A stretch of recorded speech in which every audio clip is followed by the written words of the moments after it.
এইরকম একটা সুন্দর ফুল আমি কিভাবে বানালাম চলো আর সেটাই তোমাদের সাথে শেয়ার করব। আমাদের প্রত্যেকের ঘরেই কিন্তু এরকম প্লাস্টিকের ক্যারি ব্যাগ থাকে, সেগুলোকে ফেলে না দিয়েই আমি আজ ফুলটা তৈরি করেছি। তারের গায়ে প্লাস্টিককে জড়িয়ে আমি সুতো দিয়ে বেঁধে এক একটা পাপড়ি তৈরি করেছি। আর তারটা ওপর দিকে একটু হাত দিয়ে চাপ দিলে দেখবে কি সুন্দর একটা পাপড়ি শেপে চলে এসছে।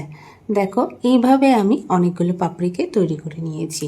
তারপরে তারের গায়ে কিছুটা ক্যারি ব্যাগকে জড়িয়ে ঘরে থাকা হলুদ কাপড়কে জড়িয়ে নিয়েছি। এটা আমি ফুলের ভেতরের অংশকে তৈরি করে নিয়েছি। তারপরে এক এক করে পাপড়িগুলোকে আমি সুতো দিয়ে বেঁধে বেঁধে ফুলটা তৈরি করে নেব।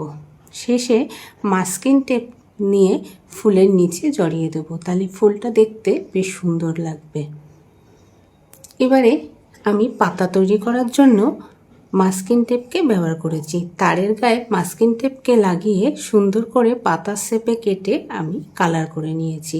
তারপরে আমি একটা গাছের শুকনো ডালকে নিয়ে ফুল পাতা কড়িগুলোকে সুন্দর করে মাস্কিং টেপের সাহায্যে আটকে নিয়েছি। আর শেষে আমি একটু কালার করে নিয়েছি। এইভাবে যদি আমরা অপ্রয়োজনীয় জিনিসকে কাজে লাগিয়ে সুন্দর ঘর সাজানোর জিনিস বানাতে পারি, বেশ ভালোই লাগে। বাজার থেকে তো আমরা অনেক জিনিসই কিনে আনতে পারি, কিন্তু নিজের হাতে বানানো জিনিসের একটা আলাদাই আনন্দ। তোমাদের কেমন লাগলো অবশ্যই জানিও।